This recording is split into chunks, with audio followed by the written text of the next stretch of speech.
They say karma doesn't knock, it kicks the door in when you least expect it. I used to scoff at that. Now I lie in this hospital bed, tubes running from my arms, and all I can do is wait for death. Or for what's worse than it, because she's coming. She came. After 20 years of silence, the woman I left behind, my wife, appeared at my bedside. And the moment our eyes met, I knew there was no escaping what I had done. My name is Gregory Hunt. I'm 63. Stage 4 pancreatic cancer has stolen the last of my weight, my strength, my dignity. But long before this disease, I did something far uglier, something that still rots inside me more than the tumors ever could. It started on a Wednesday, cool spring morning. My wife Eleanor was in the kitchen humming her usual off-key tune, flipping pancakes for breakfast. 10 minutes later, she was on the floor, body twitching, mouth twisted, eyes wild. I froze. Called 911. They told me later it was a massive stroke. One side paralyzed. Slurred speech. Cognitive damage. For the first few weeks, I did what any good husband would. I sat by her side in the ICU. I held her hand through physical therapy. I told myself I'd be there no matter what. But as her condition worsened, so did my resolve. Eleanor wasn't the woman I married anymore. The sharp wit that once sliced through any silence had become groans and jumbled words. She'd stare at me with wide, pleading eyes, but I felt nothing. No, that's not true. I felt revulsion and guilt. I couldn't bear to bathe her, to clean her, to feed her. I was only 43. I told myself I had a right to more life than this. 3 months in, I signed the release papers, moved her into a long-term care facility, and packed my things. I never visited again. Not once. I remarried 3 years later. A woman named Karen, bubbly and full of life. She never asked much about Eleanor, and I never offered. We traveled, we laughed, we built something new. I kept Eleanor locked away in the back of my memory like an old wound I didn't want to poke. But time doesn't forget. Guilt doesn't die. It festers. I'd lie awake sometimes staring at the ceiling, wondering if she was still alive, if she hated me, if she remembered me at all. I told myself I did what anyone would have, that I had to survive too, that love wasn't supposed to look like wiping drool from the lips of someone who no longer knew your name. But the thing is, she did remember me, all of me, every broken promise, every lie, every betrayal, and 20 years later I would be forced to remember her too in a way I never ever expected. The years rolled by like fog, quiet, shapeless. Eleanor became a phantom in my history, and I let her stay that way. I buried the memories under vacations, dinner parties, and a new life that demanded no answers. But sometimes late at night, I'd hear the echo of her voice, broken, garbled from that hospital bed. Sometimes I dreamed of her eyes blinking slowly at me, questioning, asking why I never came back. I never told Karen the truth. She thought Eleanor had passed away after the stroke. I let her believe it. Easier that way, cleaner. I convinced myself that if Eleanor had truly needed me, someone would have called. But they never did. I never asked. I don't know what I expected, that she'd fade away like a story that didn't matter. I even considered calling the care facility once years later, just to check. But I never dialed, because deep down I knew she might still be alive, and if she was, I didn't deserve to know. Karen and I tried for children. It never worked out. The doctors said it was age, stress, bad timing, but I often wondered if that was my punishment, no new family to replace the one I abandoned. Karen passed suddenly, a heart attack in her sleep. Just like that, I was alone again. For a while I clung to routine, morning walks, crossword puzzles, volunteer work. I needed structure, needed to feel like I was still a good man. But the cracks widened. I got sick. First it was the weight loss. Then came the pain, like something trying to claw its way out from inside me. The diagnosis was swift and merciless. Stage 4. Inoperable. Now I lie here in St. Augustine's hospice, hooked to machines that hum and beep like they're measuring out the last grains of my life. I'm no longer in control. I depend on nurses, aides, strangers to carry me to the bathroom, to clean up after me, to feed me soup. and it hits me like a cruel joke. This is the fate I once abandoned Eleanor for. Every now and then I catch a glimpse of myself in the mirror across the room. A hollow, sunken-eyed old man, and I wonder if she had stayed with me, if we had faced it all together, would this ending be less lonely? But I didn't stay. I chose escape over devotion, comfort over love, and now I wait for the end, for someone to visit, for something to matter again. Then came the day the nurse told me someone had asked for me. A woman, she said. Didn't give a name. I dismissed it, probably a billing error, maybe a social worker. But then later that day, as the rain painted streaks across the window, I heard the squeak of wheels in the hallway. The door opened slowly. And there she was, hair silver and thin hands trembling slightly on the armrests of a worn wheelchair. But the eyes were the same. Eleanor. I couldn't move. I could barely breathe, not from the cancer, but from the sheer weight of her presence. Time hadn't erased her. It had shaped her quietly, slowly, like water on stone. Her face was thinner lips, tighter, her frame smaller than I remembered. But those eyes, those damn eyes, held me in place like I was back in that ICU room 2 decades ago.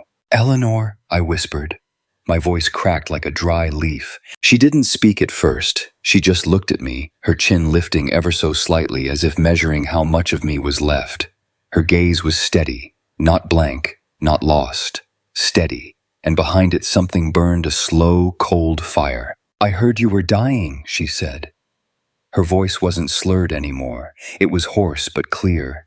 The years had forced her to relearn everything. She'd fought her way back to speech while I was out sipping wine on a cruise ship. I didn't know you were, I started, but she cut me off with a wave of her frail hand. You didn't want to know. And she was right.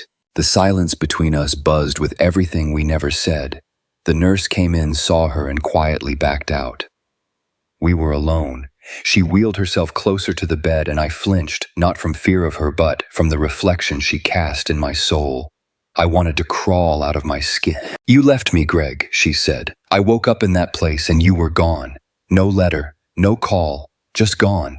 I wanted to cry. I wanted to scream.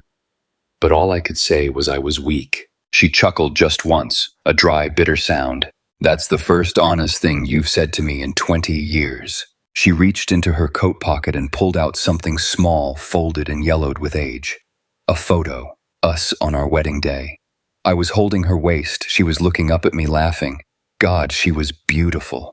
I kept this, she said, through every therapy session, every lonely birthday, every Christmas alone. I held on to it because I thought maybe you'd come back. My eyes stung. I had no right to cry, but the tears came anyway. She looked down at the photo. And then I stopped hoping. I tried to sit up, but my body betrayed me. I'm sorry, Eleanor. I thought I couldn't do it. I thought I deserved more, but I see now that I deserve this. All of this. She didn't argue. She didn't console me. Instead, she asked, "Do you want me to leave?" I opened my mouth, then closed it. For the first time in 20 years, I understood what loneliness really was. "No," I whispered. "Please, stay." And to my astonishment, she did. The minutes dragged on in silence after that. Eleanor sat in her wheelchair by the window, her frail hands folded neatly in her lap. The rain had stopped outside, leaving the world glistening like it too had been crying. I watched her in the reflection of the window, afraid to speak. Afraid I'd shatter this fragile thread, tethering us together again. "You look tired," she said finally, not looking at me. I let out a weak chuckle. "Well, I'm dying. Comes with the territory." She turned to me then. "That's not what I meant." Her gaze pierced straight through my hospital gown, the wires, the machines, and found the broken thing inside me. The one that had walked away from her all those years ago and never looked back. The one I had tried so hard to justify. You were tired even back then, she continued, her voice gentler. Tired of me, of life, of being needed. It wasn't your fault, I whispered. It was mine, all of it.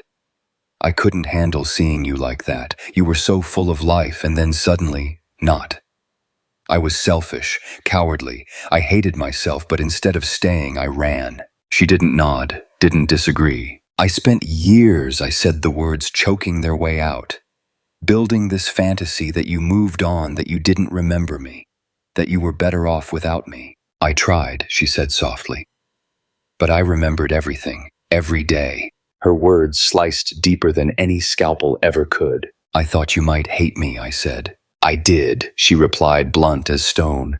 But hate, it burns itself out.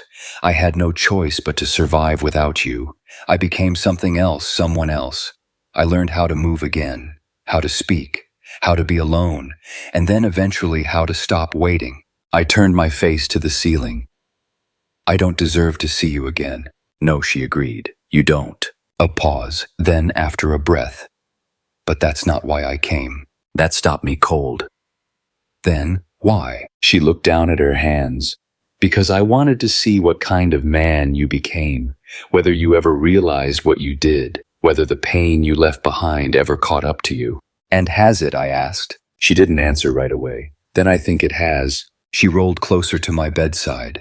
Her hands, once so strong and sure, trembled as they reached for mine. I hesitated, ashamed of how fragile I'd become. But she didn't care. Her hand found mine and held it cool, soft, real. Tears streamed silently down my cheeks. Eleanor, I can't fix what I broke. No, she whispered. But you can stop pretending it never broke at all. I nodded, barely able to breathe. In that moment, something inside me shifted. Not absolution, but something close. A crack in the wall I had built. She stayed until the sun went down. The days that followed felt unreal, like I had slipped into some quiet dream I didn't deserve. Eleanor came back the next morning, then the next. Sometimes she'd sit in silence watching the birds outside. Other times she'd read to me old poems mostly. She said they were the ones she'd recited to herself during recovery back when no one visited. I wanted to ask her why she kept coming. She had every reason to let me rot alone, to walk away like I once did to her. But she didn't. She kept showing up.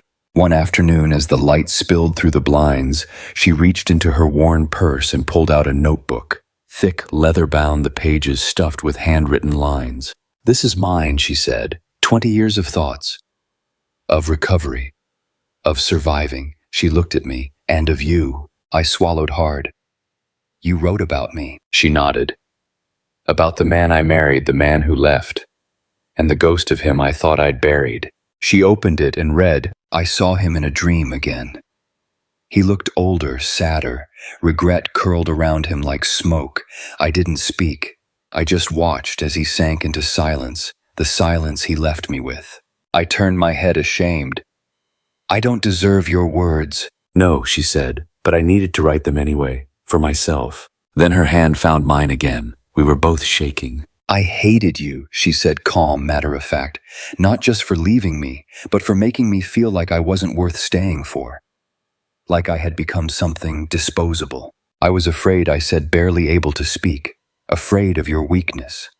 But now I know, it was me who was weak." She didn't reply, just gave a faint nod. Then she looked straight at me, her eyes unwavering. "I need to ask you something." "Anything," I croaked. "If you could go back, would you stay?" I stared at her. And for the first time, I didn't reach for excuses or justifications. "Yes," I said. "I'd carry you, bathe you, hold your hand every damn day. I'd suffer with you, not leave you to suffer alone." A long silence passed. Then she nodded as if filing that answer away where it belonged. That's all I ever wanted to hear. She leaned back in her chair, eyes fluttering shut for a moment. I watched her breathe slow and steady. How many nights had I imagined this moment? Except in my fantasies, she came to forgive. I never imagined she'd come to witness. The air between us shifted, not quite reconciliation. Not yet, but no longer war. Then she opened her eyes and whispered, "I'm not here to punish you, Greg. Life already did that." I wanted to say something, but I couldn't. The weight of her words broke something open inside me. For the first time in decades, I sobbed not out of fear or pain, but out of something like release. The last morning came quietly. No alarms, no frantic nurses, just light creeping through the blinds and the slow hum of the machines around me. I knew somewhere deep in my chest that my time was close. The pain was dulled by medication, but the heaviness in my body had become unbearable, like I was already halfway into the earth. Eleanor arrived just after sunrise. She looked tired.